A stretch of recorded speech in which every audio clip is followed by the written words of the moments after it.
Por fin, notícia veredicto esperança para o meu mundo. Na França, reportero não tá lantando foi sonho. Como que Mendival?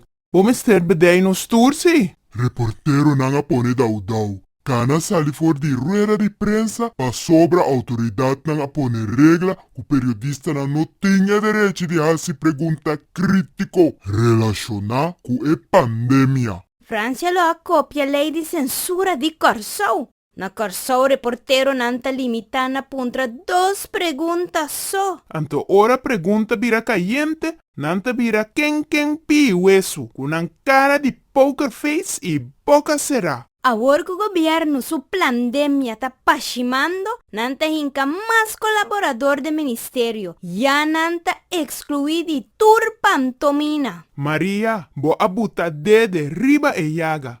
Riba é sítio de RIVM na Holanda, ta publica com parlamentário nan e diplomático nan nota obrigada na bisti bruki di cara, ni na nota obrigada pa vacunar. Daqui com nantin com nós no tim. Lei de tracto a trobe. Hancho pa nang, smal pa nós. Da sina governo ta manipulanos con an wega di gai pilong. Com pinchi nanta vira colaborador, Yanang si por sigi tranquil con an bomboshi e bagamunderia di sempre.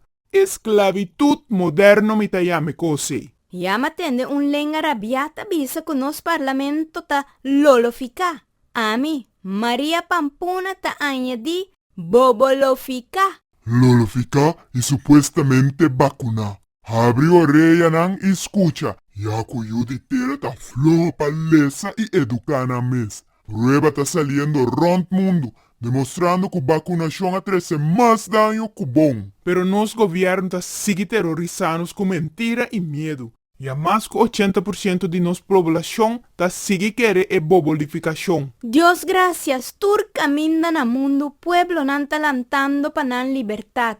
Wak na Canadá, Francia, Australia. Poco a poco nos desmascara e criminal nang aki. Ta aquí sono.